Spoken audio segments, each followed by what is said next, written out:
Maybe. Yes, sir. Jack has always been one of my heroes. You believe he is the greatest golfer ever to live? No, I think I'm pretty good too. There it is, a win for the ages. I guess hello world, huh? Before he won at Augusta, he has more to tie me, 5 to beat me. He has another 10 years, another 40 major championships. Winning was fun. Oh, wow! Beating someone's even better. I don't want him to break my records. If he's physically sound and he's desire to win, and he breaks it, well done. Do you believe you'll get 18 majors? To be honest with you, no. You don't. You've accepted it. The return to glory. I've accepted I'm going to get more.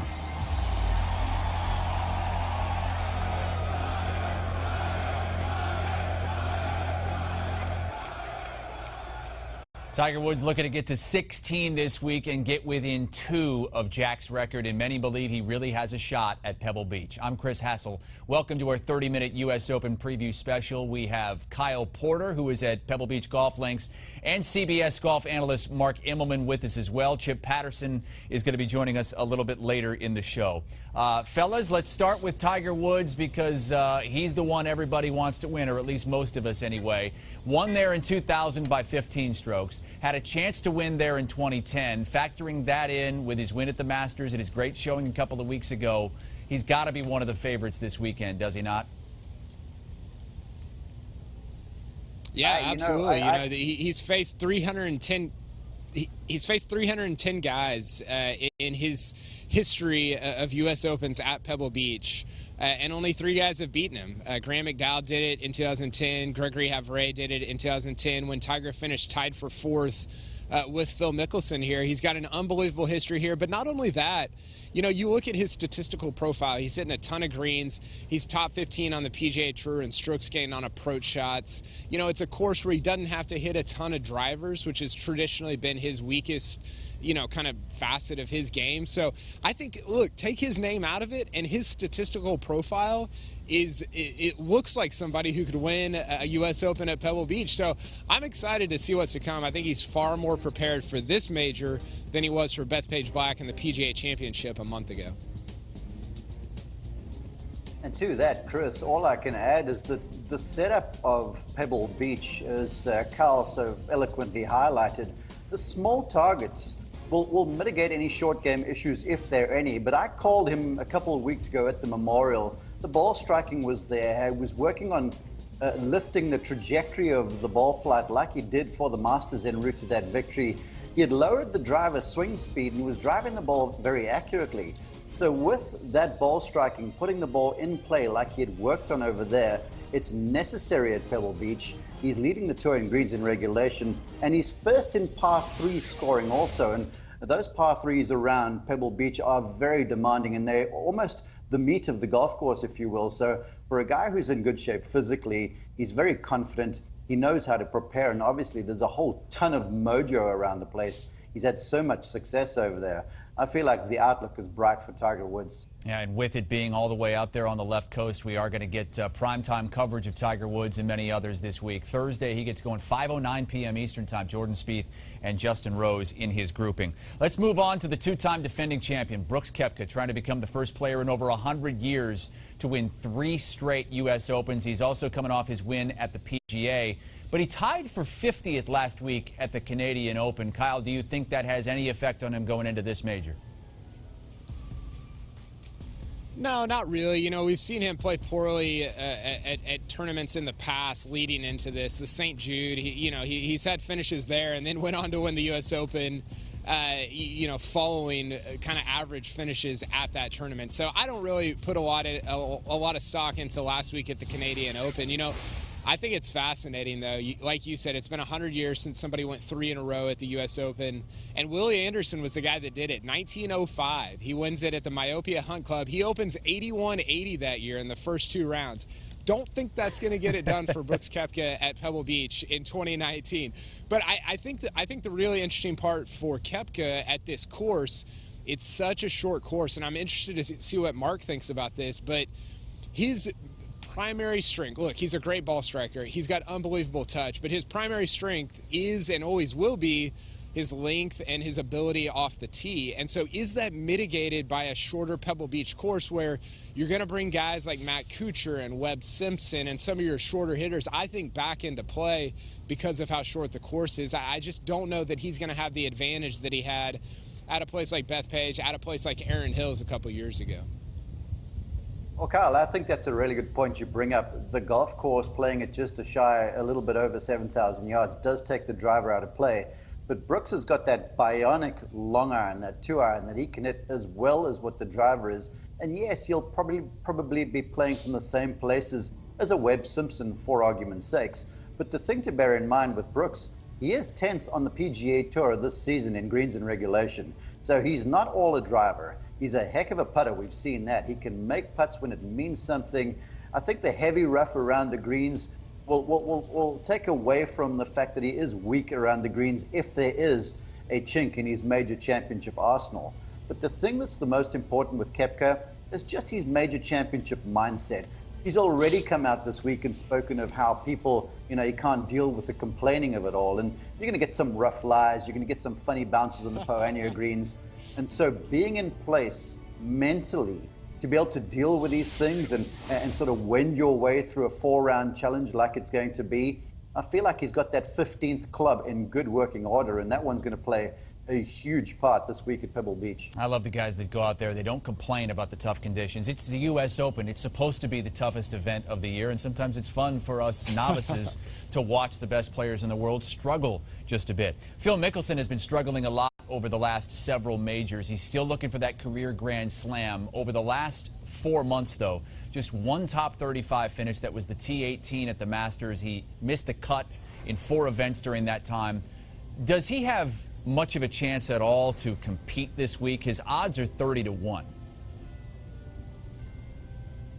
I just don't think so. I think 30-1 is kind of a crazy number. I mean, you mentioned the last few months, but look at the last few years of his competition at U.S. Opens and even at Major Championship. He doesn't have a top 10 at a U.S. Open since he finished second at Marion in 2013 when Justin Rose won.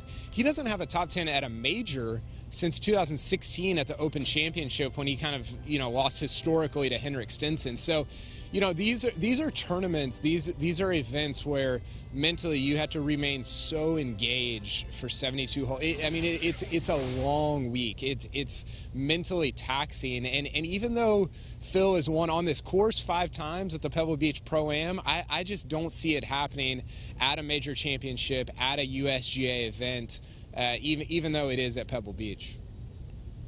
Hey, Kyle, I hear what you have to say, and I respect what you have to say, but let's bear in mind, this is Phil Mickelson, this is Pebble Beach. He loves the place. The Poania greens, I think those greens will help. He has struggled, if anything, statistically on the greens this year. The rest of it has been sharp enough. He's gaining strokes on the field, tee through green, with the driver also. In fact, I caught up with Andrew Getson, his swing instructor, and Andrew says they're as happy as ever, Phil, with the golf club in hand and the golf swing. He's got those 2 drivers. He has been experimenting. The bomb driver, I don't think he'll use that much this week. And the one where he hits this so-called cute cut. So he can get the ball into play. I think the Poania greens, he's had his share of success around here. And, golf to me is just a momentum thing, especially on the PGA Tour. And Phil has a certain modicum of momentum coming in here. Yes, he missed the cut at the Memorial, but when I spoke with him, there was that Phil Mickelson-esque kind of glimmer in the eye, and I liked what I saw, and I wouldn't be surprised whatsoever. In fact, if he's 30-1, I am buying right now. Okay, Mark Immelman, all aboard. Hey, I hope Go he ahead, wins. Kyle. Yeah, listen, it would be an incredible story, just like Tiger Woods. That's the easiest story I've ever written, if he wins. 6 runner-up finishes. That is going to go down as one of the all-time incredible sports stats, and he still has a chance to compete if he can get the ball rolling in the right direction this week. Dustin Johnson not only competed the last time the U.S. Open was at Pebble Beach, he probably thought he should have won the thing. He was up by 3 strokes entering the final round and then exploded. Look how young he looks there. Shot an 82. So what holds more weight this week, you think, in his mind? Is it the 3 great rounds prior or the blow-up on Sunday? Well, I think it's more so his history at this event in the on the regular PGA Tour in the AT&T Pebble Beach Pro-Am. He's won here twice. DJ's a guy, I bet he probably doesn't remember what he shot in the last round last week at the Canadian Open, much less in the last round at the U.S. Open in 2010. So I don't think, if we get to that position on Saturday night, maybe it gets talked about. He gets reminded of it. If he's out in front, he will certainly get reminded of what happened in 2010. But he is, we talk about length with Brooks Koepka. DJ's long as well, but I think right now, to me, he's a better iron player than somebody like Koepka. And he's able to, as we've seen over the last couple of years, control his wedges, control his short irons in a way that some of the other bigger bombers are not. And that's why he's had a ton of success here. So I think he is, he's the favorite, as you mentioned off the top, and I think he should be going into this week's tournament.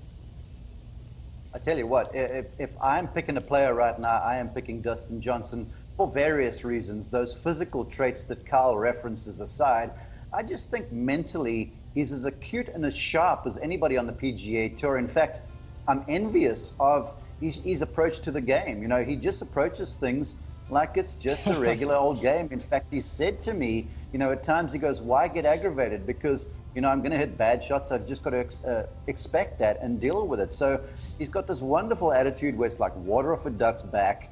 I think competitively, physically, he is all there. He's coming to a place where he has been in contention, so he understands the way to play Pebble Beach. And that's something we haven't spoken about. Navigating this golf course, playing from underneath the pins, putting the ball in the correct sides of the fairways, that's crucial. And with his success and the good scores he's had around here, he's done that in the Pebble Beach Pro-Am and in the US Open. So he knows how to get his way around here. And coupled with that attitude, I mean, we're a long way removed from 2009. I feel like DJ is going to be absolutely fine. And it's about time he moves into the ranks of multi-major winners. Still just that one major championship back at the 2016 U.S. Open. Rory McIlroy has waited a long time as well. It's been 5 years since he has won a major championship, but he's coming off that 7-stroke win last week. Now, nobody has ever won the U.S. Open after winning the week prior, and this thing has been played since 1895. Are you buying into that at all, Kyle? Well, I really want to. Watching Rory at the Canadian Open was incredible. He's obviously one of the most thrilling talent. I think the most thrilling talent in golf when he's really got it rolling, when he's really got it going in the right direction. I talked to somebody who walked with him yesterday for 7 or 8 holes, said, look, he didn't miss a shot, and this is, I think it's interesting because you can compare, Hamilton Country Club, Golf and Country Club to Pebble Beach in a lot of ways. It's a shorter course. It's not a place where, necessarily he was using driver a ton. We saw him hit a lot of irons off the tee there. I think his game is really sharp. The thing that kind of worries me, there's 2 things. One, he hasn't had success at U.S. Opens in recent years. He's missed the cut at the last 3 and just hasn't played very well at all. And then 2, it's going to be windy out here. You can probably see behind me. It's blowing all over the place already, and he struggles a little bit, I think, with distance control when the wind picks up, when it's not, calm and, you kind of got your distances locked in. So that part's going to be interesting to see how he kind of flights it if the wind picks up and really gets gusting out here off the ocean. Chris, I agree with everything that Kyle had to say there about McIlroy. Hamilton Country Club up there in Canada and Pebble Beach are very similar. The grass conditions underfoot on the greens and in the fairways very similar. The length of the rough, obviously, this week will be more punitive. But both courses put a premium on accuracy, and McIlroy struck the ball beautifully last week and obviously had that virtuoso final round. So confidence is a big deal. And in my opinion, Rory rides momentum as well as anyone in the world's game. And he's the kind of guy that can just rip off like 2, 3, 4 victories in a row. He's won the US Open before on a wet, receptive golf course. He knows how to deal with that. My only concern for McIlroy with these small targets is if he can dial the wedges in. You've got to keep the ball underneath these small greens, under flags I should say, because if you're above the hole, you're putting defensively, and then you run the risk of 3 putts and such. If Rory can control the flight and the wedges, control the spin on the golf ball, if conditions get fast, I think they're going to lend themselves into his hands some, because it's just going to be on the wedge play, and it's something this year he has improved statistically. And we can promise you all this, if he shoots 22 under like he did at the course that's a lot like Pebble Beach, he's going to win the U.S. Open this week, probably by 10, maybe even 20 strokes. Mark Immelman, thank you so much for your time. Kyle will be back with you in just a little bit, coming to us live from the U.S. Open. Kyle kind of mentioned the conditions and the tough rough, as did Mark. Look at what they're going to have to be dealing with this week. We're going to dig in more, figuratively speaking, with how the course conditions are going to affect this week's play at the U.S. Open up next. Welcome back to our U.S. Open preview show. I'm Chris Hassel. The U.S. Open, always the toughest test of the year for the best golfers on the planet. Pebble Beach, known for its great scenes, its small greens, and this week it's very deep rough. Take a look at what Patrick Cantlay got into earlier this week during a practice round. All right, here we are. We're at the 9th at Pebble Beach, getting a little practice in for the U.S. Open. We're practicing this right pin on the 9th. We take 1, 2, 7 or 8 paces, and we're in grass where you can't even find your golf ball. You got no idea where it is. All right, it's down in here pretty deep. Here, show him that. Can't see the golf ball. We're going to try and get it out.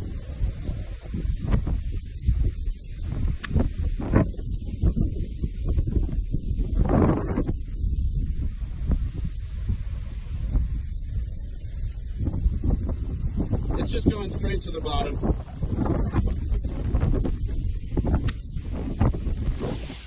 And he didn't even mention the wind, which made it so that you could barely understand it. We're going to bring in our CBS golf reporter, Tom Spencer, who covers things for us and knows conditions very well. This is the U.S. Open, Tom, and thank you for joining us, by the way. So we expect really difficult conditions every single year. Is this year going to be even worse than maybe some past years? Well, Chris, it's funny, that video that we were watching and listening to, I couldn't tell if he was at the U.S. Open or an episode of Gilligan's Island or Survivor. I mean, it was, as you say, you got all the elements there. And as interesting it is to see the conditions around the greens, and this is kind of probably be a throwback U.S. Open, meaning I'd say for the last 10, 11 years, the USGA has somewhat gotten away from this kind of setup where the rough is uniformly difficult, not only off the fairways, but off the greens.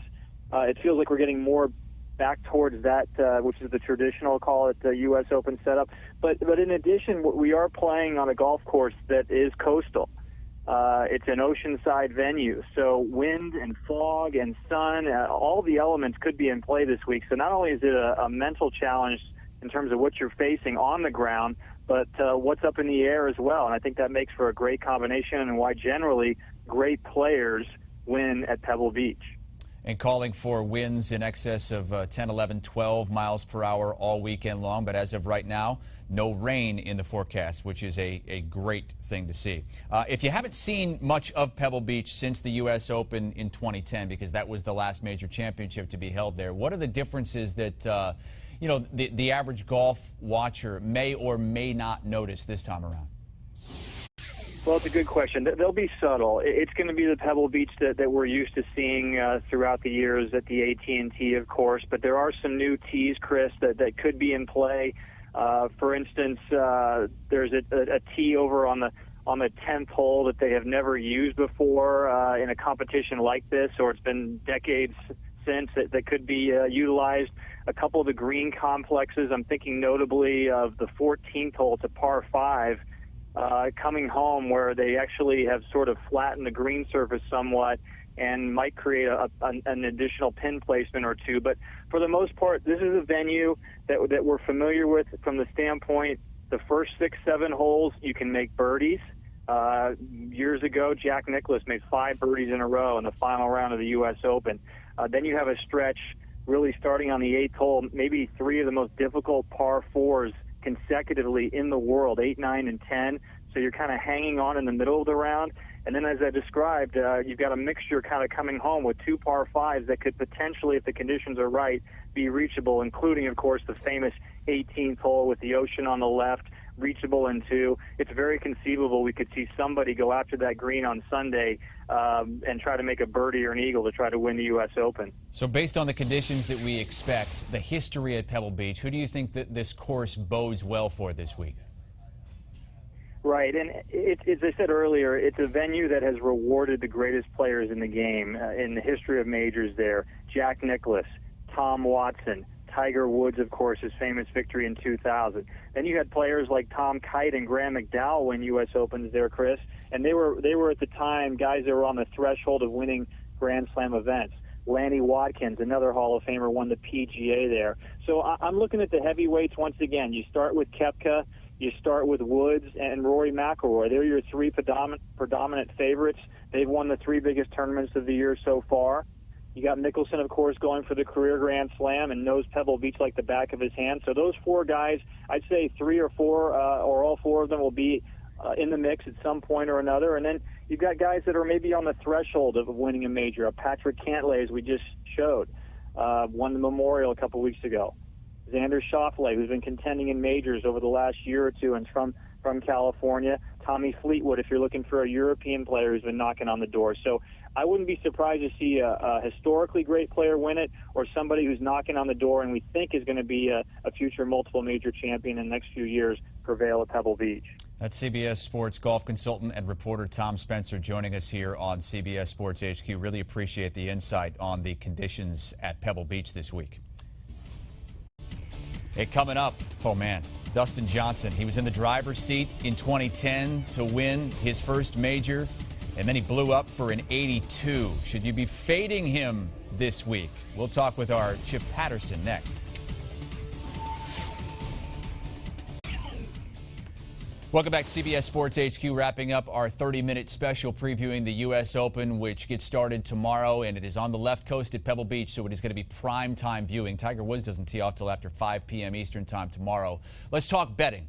Let's talk matchups. And Dustin Johnson is favored over Brooks Koepka in a head-to-head matchup. Tiger Woods is an underdog against Brooks Koepka in a head-to-head. You can see Rory McIlroy listed there a couple of times as well. Let's bring in Kyle Porter and Chip Patterson from the First Cut podcast. Kyle Porter is at the event in Pebble Beach, California, and Chip waving to us from somewhere, wherever he lives. Let's start with the top tournament matchup. Chip, you're the betting guy. I want to start with you first on this one. What's your favorite matchup of the week? I absolutely love Jordan Spieth as an underdog going up against Rory McIlroy. I understand that Rory McIlroy has been one of the hottest golfers on the planet in the calendar year of 2019, but have we forgotten what happens when Rory McIlroy goes to U.S. Opens? Sure, he won the whole daggone thing at Congressional in 2011, but he's missed 3 straight cuts, and since that win in 2011, he has not been a serious contender at a U.S. Open. You compare that to Jordan Spieth, who is coming out of his slump. He's starting to get his ball striking back together, and Jordan Spieth really likes Pebble Beach. I think this course sets up very well for him. McIlroy might not even make the cut. I feel like Jordan Spieth is a lock for the top 20. We're talking ceiling, floor. Take Jordan Spieth in the plus value.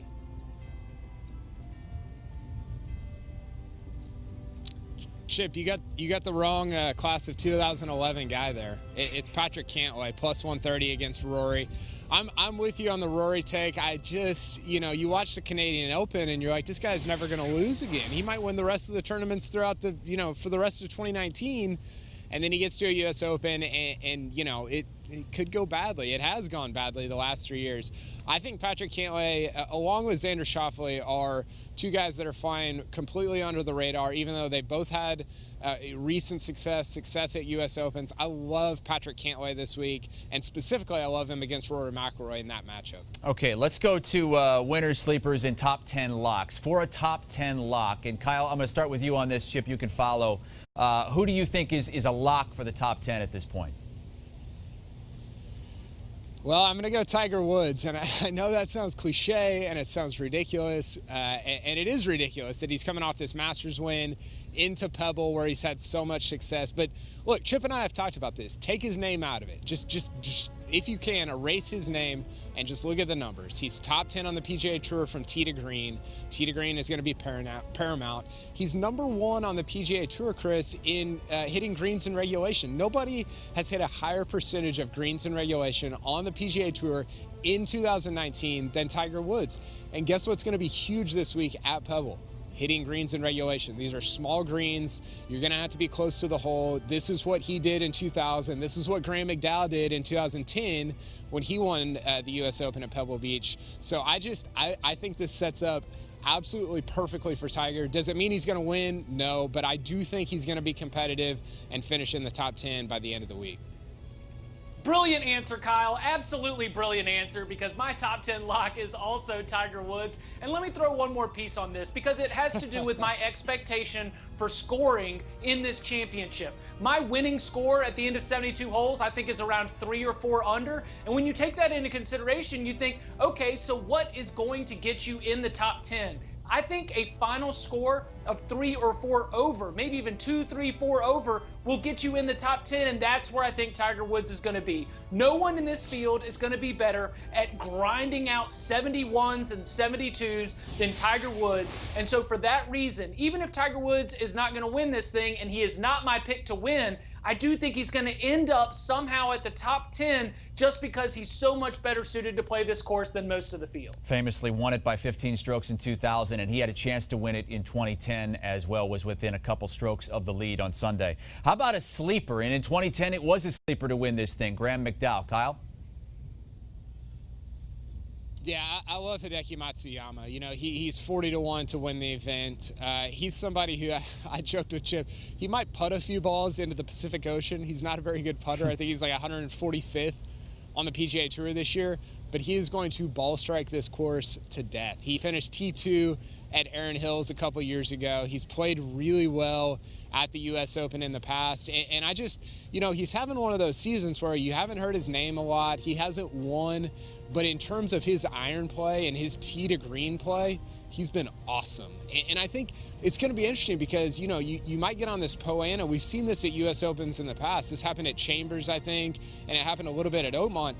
When greens are so, like, beyond difficult, that it almost brings everybody into play. It almost doesn't matter if you're a good putter or a bad putter, and I'm kind of banking on that happening potentially with a sleeper this week in Matsuyama. My sleeper is going to be a former U.S. Open champion. I'm going to go with Webb Simpson here. And a lot of that has to do with comments from Webb himself coming out of the Canadian Open. Now, we were all distracted, and we were all looking at Rory. But even as Rory was burning down that place with a 61, Simpson came off the course, and he said, I feel really confident in the way that I was putting. I feel like my short game right now is starting to come together in a place where I'm going to have a good chance at Pebble. He knows what he needs to do and where his game needs to be in order to compete and win at a U.S. Open. And so at 40-1, I'm going to take Webb to get his second major championship. Those are the sleepers. We know that neither one of you are going to pick Tiger Woods to win this thing. Who do you have winning it all, Kyle? Well, I've also got a former U.S. Open champion. That's Dustin Johnson winning this week. He's obviously had a ton of success at Pebble Beach. He's won 2 AT&T Pebble Beach Pro-Ams here. Should have won the 2010. I mean, you go back to 2010, if he shoots a 76 in the final round, he wins the U.S. Open. He shot an 82 instead. Fell way back, but I think, I mean, this is obviously a different DJ. That was a long time ago. I think he's going to be locked in, and I think the whole Brooks Koepka thing, him getting to 4, I think that kind of frustrates him. Not a ton gets to DJ. I think that's something that does, and I think we're going to see a response from him this week in winning his second major and his second U.S. Open. Xander Schauffele has not been playing in majors for very long, but most of the time when he does, he finishes in the top 10. And Xander's going to be my pick here. He finished T6 and T5 in the 2 U.S. Opens that he's played in. And what I do, in the same way that we look at Brooks Koepka and say, you won at Shinnecock and you won at Erin Hills. Those are 2 different types of courses, 2 different types of U.S. Opens. I also give Xander Schauffele that similar credit where you've shown the ability to compete and contend at 2 different types of U.S. Opens. If he gets on a heater late on Saturday or Sunday, then he might be able to emerge from what I do think is going to be a very, very crowded, jumbled, and bunched up leaderboard give me the young budding superstar to have his breakthrough moment. Can't wait. U.S. Open gets going tomorrow with the first round. And again, it'll be primetime coverage through the night as well. Our thanks to Kyle Porter, who's there all weekend covering for us, Chip Patterson as well, and Mark Immelman, who joined us earlier on in the show. This has been our U.S. Open preview show. We've got all your U.S. Open coverage all weekend long. We'll continue to bring in